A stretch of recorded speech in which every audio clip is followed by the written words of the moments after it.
Welcome to Divine Earth School, the place where high achievers and spiritual seekers come to explore, embody, and express their divinity, where I talk all things health, life, relationships, and spirituality. So let's dive in. Welcome back, Mosaic Souls. If you're new to this channel, my name is Rachel Alexander, and I am an artist and Mosaic Soul mentor, aka a spiritual life and wellness coach here at Divine Earth School. And today I really wanted to talk about the very importance of creating healthy habits to boost your mind, body, soul, and emotional health, right? So in this video, I'm going to share with you 12 healthy habits that you can start implementing and utilizing in your own life to create well-being, overall wholeness and well-being, and really just in general boost your mental, emotional, spiritual, and physical health. So let's dive into this content. So in today's world, it's very difficult to keep a balance between your mind, your body, and your soul, because we're all being pulled in so many directions and have so many different factors, moving factors in our lives that create insurmountable levels of stress that we really didn't have to deal with in days prior to this modernized lifestyle. So in this video, I really want to break down to you 12 simple habits that maybe some of them you're already doing, but others that you can improve in your life. And we're really coming back to the basics in this Wellness Wednesday video. So the first one is say no to stress. And what I mean by that is stress is probably one of the number one killers of most humans on the planet. We don't realize how mental and emotional baggage really can play a huge part in our bodies deteriorating, our mental health and emotional health deteriorating, and our relationships deteriorating.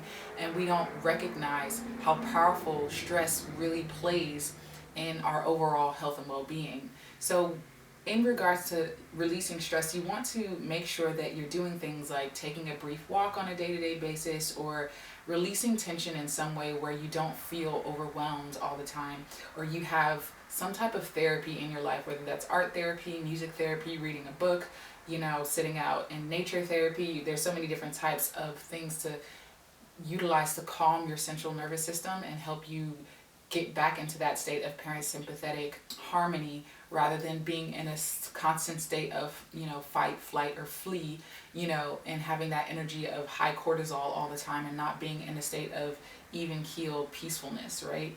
You want to do things like focus on your breath, taking deep breaths, getting into breath work, or doing yoga, moving your body, doing things like, booking yourself a massage if you can or if you want to, making sure you implementing things like, speaking about the problems that are insurmountable, or journaling, or having a trusted loved one or advisor that you can lean on versus taking on, the burdens all by yourself, and feeling like you have a support system no matter how big or small that is. The second thing that I want to encourage you to do is eat healthy. Now, eating healthy nowadays, clearly we're getting back to the basics, but it can be so convoluted nowadays that most people are confused about what that even means. But that generally just means getting back to eating according to your species, in my mind. And so naturally, if you look at the Homo sapien, we are more opt to being more frugivores or herbivores. In general, we are more naturally apt to eating more plant-based diet, right? So this doesn't mean that you have to stop eating meat or any of that stuff, right? If you are not willing to give up your meat and all that stuff, that is not what I'm encouraging. But what I am encouraging is that you make sure that you're getting majority or the bulk of your calories in the form of plants, right? That means fruits and vegetables, and if you do grains, you can do grains, whole grains, and things of that nature. And if you do legumes, you can do legumes as well. And you can, for those who eat meat and stuff like that, you can add your lean protein and things of that nature as well. But make sure that majority of your calories are coming from plants. And the reason why this is, there's so many studies that show that not only do plants alleviate the inflammation in our body that creates diseases, it creates healthy gut bacteria, which increases longevity and increases immune response and your immune system being able to fight off diseases and keep you healthy and sane. And it also increases your ability to feel at peace and centered versus, erratic, right? Also, you want to eliminate processed foods and foods that cause harm, high fructose corn syrup, vegetable oils, highly processed vegetable oils, and things of that nature, and other ingredients that cause harm to the body, right? So, making sure that you're eating whole plant based foods for the most part, right? If not all, right? So, eat healthy. The third thing that I want to encourage you to do is get enough sleep. Too many of us are sleep deprived. We are expecting to run on a tank of 100 when we're only giving the body 30 to 40, maybe 50% of the energy that it needs. Sleep is the time where your body utilizes to repair itself, to process dreams, to process emotions that you didn't get to a chance to do that through your dreams. You allow yourself to rest, right? So rest and repairing is crucial part of the body's ability to feel rejuvenated during your day. So making sure that you're getting enough sleep and creating an environment that allows you to get enough sleep, making sure that your room is inviting and open to, calm energy, and letting go of distractions or, TV, or, having too much light, or it being too hot or too cold, but, making sure that it's just right, or too bright, or having, too much light from television or phone sources. Making sure that you're creating an environment for good sleep is important in order for you to have good sleep as well. Eliminating loud noises, and if you live in a noisy area or neighborhood, making sure you're getting earplugs or using white noise to sort of balance out the sound so you're not disturbed during the night. And just making sure that you're creating an environment for good, healthy sleep. The fourth thing that I want to encourage you to do is to exercise and to move your body. The body needs movement, and not only is it a good thing to stay healthy and fit, but it also helps you with your mental and emotional health. When you exercise, not only do you release stress in the body, but you also increase your happy hormones. And so when you think about exercising, not only are you increasing your overall health and well-being physically, but mentally and emotionally as well. And you can also get into exercises that include friends or family or loved ones or other people who are of the like mind, and make a positive influence on your loved ones by moving your body and getting movement in. We honestly should not stop moving until we're dead in the ground. So really, you really want to be moving your body, whether that's physical exercise like, HIIT exercises or other types of exercises, or doing things like dance or yoga or tai chi or whatever other type of movement that moves the body, swimming and things of that nature.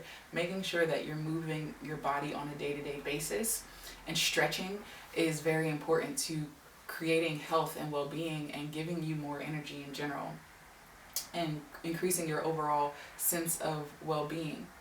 The fifth thing that I want to invite you to do is start to meditate, right? Start a practice if this is your first time ever. Maybe you've heard about it, or you've, maybe even dabbled in it, but you haven't made it a normal go-to in your life.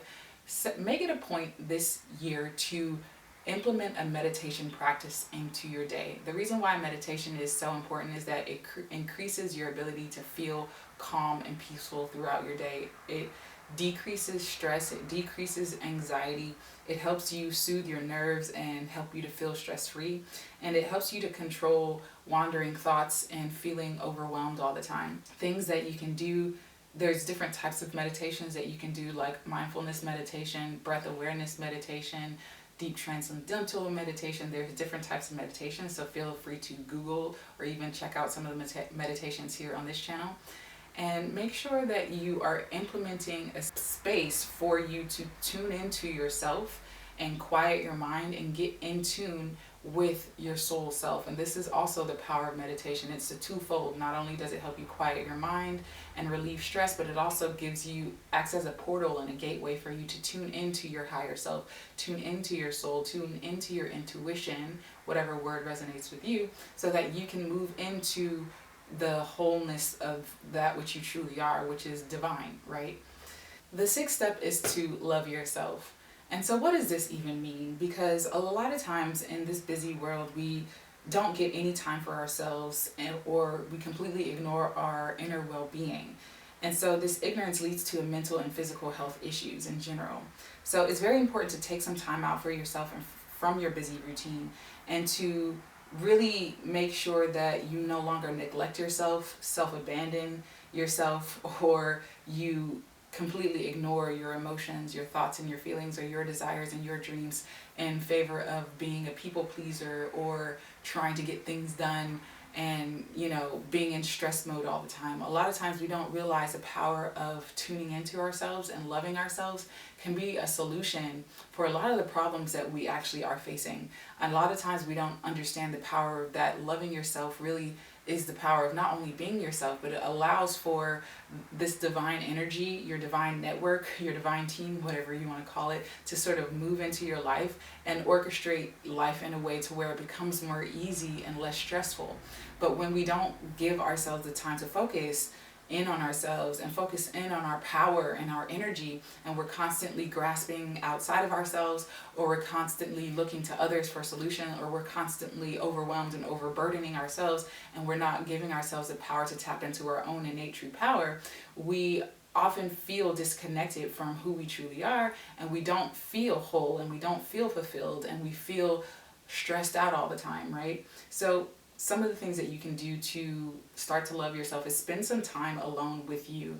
That means, letting the world subside, even if it's for 5 to 10 minutes a day, in the morning, or making sure that you just have a calm, quiet place where you can go to retreat for however long you need to start feeling in tune with yourself, right? You can go for a morning walk, or, sit in your favorite chair, by yourself in a room and journal, or drink a cup of tea and look out the window, or whatever feels in tune for you in terms of getting in tune with yourself.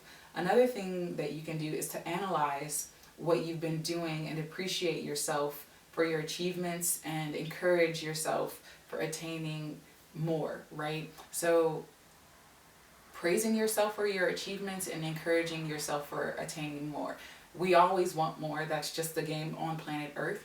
But what you often don't do is praise yourself for all the things that you have achieved. We have a tendency to focus in on the bad. That's just the mind and the way that it's built to keep us safe, right? But oftentimes that can lead us to negative thoughts and negative mental patterns that really don't serve us. So make sure that you are praising yourself for all that you've achieved. Even if you said you have a beautiful relationship with your mom, or with your child, or with your partner, or whatever, that's an achievement. A lot of people don't have harmony in their relationships, right? So even just being grateful and praising yourself for the small things that you do have achieved in your life is very important. Another thing is that you can do is to do something creative or fulfilling for yourself, whether that's reading a book, writing poetry, or reading poetry, creating art, or getting into a hobby or something like that, right? That really lights you up. And then focusing your energy on being a beautiful person on the inside out, rather than focusing on your outward appearance all the time. When you do the other things like exercise and eat healthy, the outward appearance sort of takes care of itself. You get back to a normal healthy weight, the body feels healthy, your mental and emotional feel healthy, but what's taking care of your inner beauty, right? The love, the compassion for yourself and for others, right? The insight and foresight, right? Having insight and foresight in your life for your own journey, right? So that is the sixth one. The seventh one is spend time with your loved ones.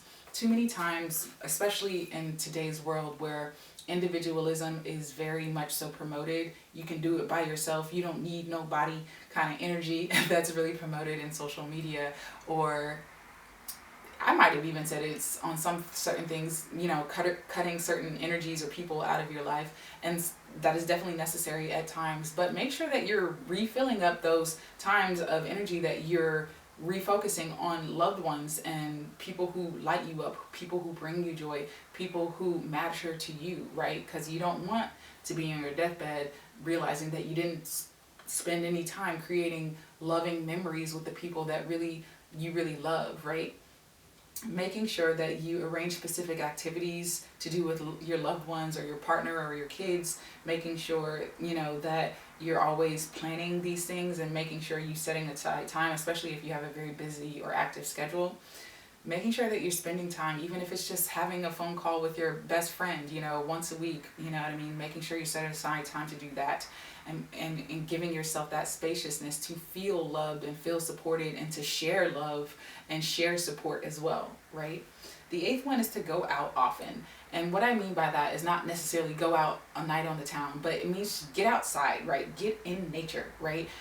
We are so inner, and especially during this sort of winter season, which is perfectly fine to be more inward focused, but making sure that you're getting outside at least 2-3 times a week bare minimum, especially during the winter season, but during the warmer months that you're getting out even more. And the reason why is that we are a part of the earth, right? We are earthlings, right? And so the more that we reconnect with nature, the more that we connect with our natural environment, the more whole we feel. And there's science on this, right? When we connect to nature, sit by a lake, watch the trees, watch the sky, feel the sun on our skin, we feel more whole because we are naturally aligning our bodies to our natural circadian rhythms, and we're feeling the energetic and magnetic energy of and electrical energy of Mother Earth, right? So getting outside and going out in nature often as you can is super important, even if it's just a morning walk, planning a small trip to a local park,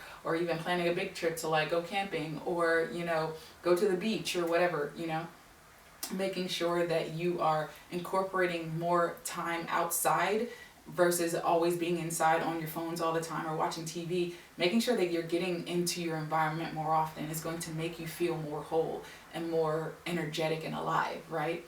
The ninth thing is to follow your dreams, right? Everyone tells you to follow your dreams, but only the lucky among us do it. And the reason why is because only some of us have been strong enough to actually pursue what brings us joy, right? And because a lot of us are operating out of fear, most of us don't necessarily believe that we have the ability or the strength or the inner fortitude or the luxury to pursue our dreams, right?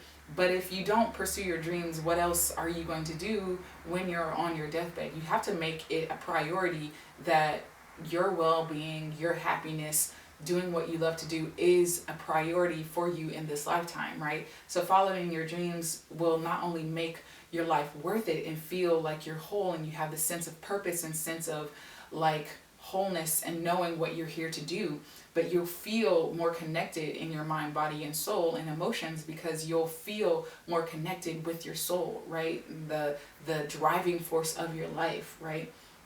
So here are some ways that you can actually put this into action. And this is set aside time every day to pursue just one tiny step that puts you closer to your dreams, right? Whether that's 10 minutes or 2 hours, whatever space and time that you can give yourself, make sure you're setting aside time to do that, at least 4 to 5 days a week, right? And make sure that you start to give yourself the sacred time and gradually release unimportant things that aren't as important as you thought they were, like always utilizing TV or utilizing things that aren't necessarily healthy for you in terms of information that you're consuming to de-stress, and maybe utilizing your passion as your de-stressor in place of it. Another thing that you can do is remove all distractions and create a sacred space of uninterrupted focus, unless what you love to do actually involves being around other people or involves other people, like group activities or, gardening with a community or doing, playing a sport or something like that, right? Making sure that it's creating that sacred time to do what you love to do. And then the third thing that you can do is make sure that you enroll your loved ones into your dreams, right? So that they can respect and honor your time and your necessary time for your me time to focus in on what you love to do and pursuing your dreams. The 10th one is to be grateful. I've talked extensively about gratitude, so I'll link a video above and below in terms of being grateful. But in general, you just want to create a gratitude practice. I think there's not really even a day or more than 2 or 3 days that I go without just being grateful and listing the things in my mind on a day-to-day basis of what I'm actually grateful for. And I started that practice years ago, and it definitely increases your ability to feel whole and just content with your life, because you recognize how far you've come, what you have achieved, what you already have, versus focusing on what you don't. You want to shift your mind frame from focusing on all the things that aren't going right to all the things that are going well, so that you can increase the things that are going well. The 11th thing is that have an optimistic approach towards life. And this really is connected to the gratitude. But another deeper way of understanding this is that if you believe that the world is evil, people are shitty or bad people, or, the world is a shitty place, the world, earth is ghetto, I want to leave. If you believe that that is the reality that you're going to experience while here on the earth, then that's going to be your experience. But if you believe that you live in a world where there are infinite possibilities, people are genuinely nice, or you and everyone else around you deserves happiness, love, joy, and fulfillment and compassion, then that's going to be your experience. So what you focus on, the power of your focus is what you achieve and attract more of, right? So having a more optimistic view about life, having a glass is half full versus a glass is half empty approach to life, being more flexible, being more optimistic, and being more energized towards believing that what you desire is possible is what's going to magnetize that type of life. Those lives that you see on social media that's purported, you don't know how real it is, but of that, whatever life that you dream of, right? That reality is possible. But if you don't believe it's possible, how can you even attract it into your life, right? You have to first believe. Believing is seeing, not seeing is believing, which is oftentimes what we think is the reality. Really, you have to believe in order to see, because you are the magnetic component to attracting what you desire, right? And then the 12th and last step is to create a mind and body soul connection. And you do this by understanding and recognizing that the mind, body, and soul is all connected. Everything that you're doing and all these other habits that we shared is all connected. So when you are working on journaling or writing down your thoughts and things of that nature, you're making the body feel better. When you're working on moving the body, you're making your mental and emotions feel better. Everything is connected. When you're doing what you love, you're making your soul feel happy and feel connected to your intuition and your soul, right? And so, for instance, like if you are struggling with constipation a lot or something like that, are you holding on to past hurts or past pain or things that you're not letting go? Holding on to something emotionally, energetically can affect your digestion system. You could be eating the best foods, making sure you're taking your probiotics, making sure you're exercising, but you're struggling with this one thing. Are you holding on to something emotionally? That it could affect your physiological responses, right? So recognizing that everything is connected, stress, mental, emotional, physical health is all connected. If you're not moving the body, or if you're moving the body but you're not taking care of the mind or the emotions, then that can create stuck energy in the body. If you're moving the mental and emotional components but you're not moving the body, that can create stuck energy in the body. So movement and recognition and awareness is what really creates that connection of the mind, body, and soul connection, right? So here's some other things that you can do. I've already kind of mentioned them, which is journaling, doing something creative, to express your thoughts, your emotions, your desires, your challenges, your mindset reframes life circumstances and your goals on, a day-to-day or even just a weekly basis is important, because it helps you to create that mental and emotional connection, right? And then you can infuse that into your exercise or your movement regimen, right? Moving your body inadvertently helps, right, your mental and emotional health and well-being, right? So understanding that everything is connected, and a lot of times in our modern society, you have different health professionals that focus in on one under the other, but recognize that you're a whole total being.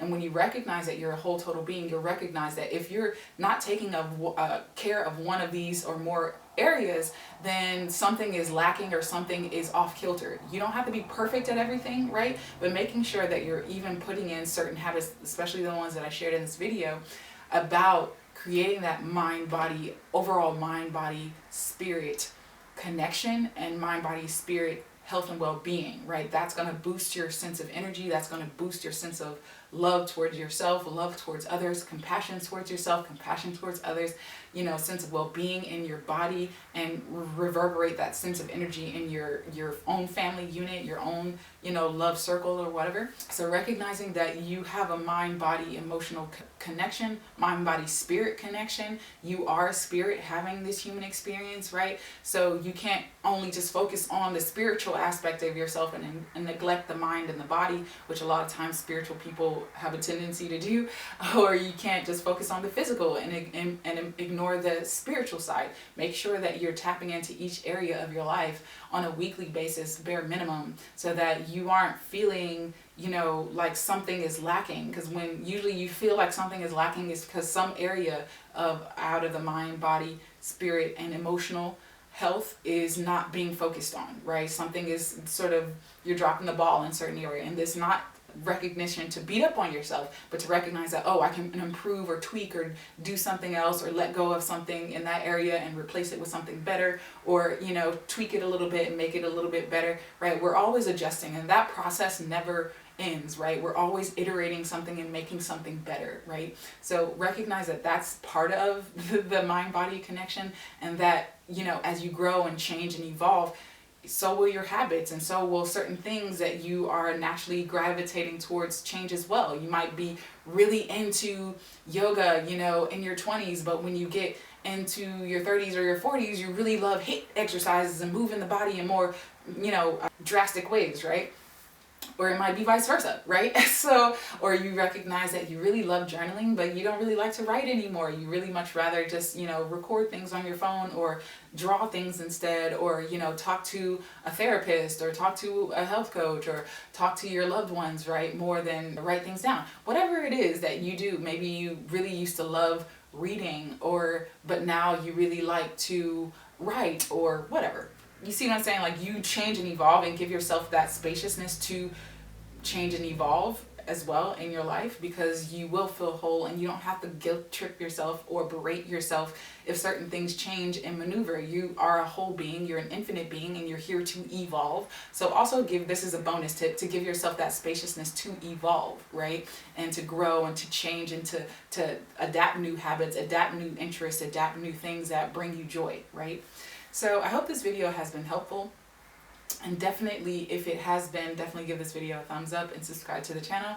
As well as, if you would like to get a guide on the very 12 steps, a more in-depth guide on everything that I covered in depth, definitely click the link in the description box below, or right now on this channel, so that you can grab your 12 steps or 12 healthy habits that you can utilize to boost your mental, emotional, spiritual, and physical well-being. So I hope this video has been helpful, and remember to always flow with what feels good and let go of what doesn't, because you are divine. You are a divine being, and your soul knows exactly what you come to explore while on this planet. And remember, if you are in need of support and your health and well-being in a deeper way, visit me at divineearthschool.com/call to book your complimentary call, to see how we can help you, and how I can help you really create that overall health and well-being for this year and beyond. I hope that you have a wonderful day, and as always, remember, what you conceive is what you'll receive, what you expect is what you'll get, and however you feel is what will become real for you. So vibrate higher, and I will chat with you guys next time. Peace, love, and light.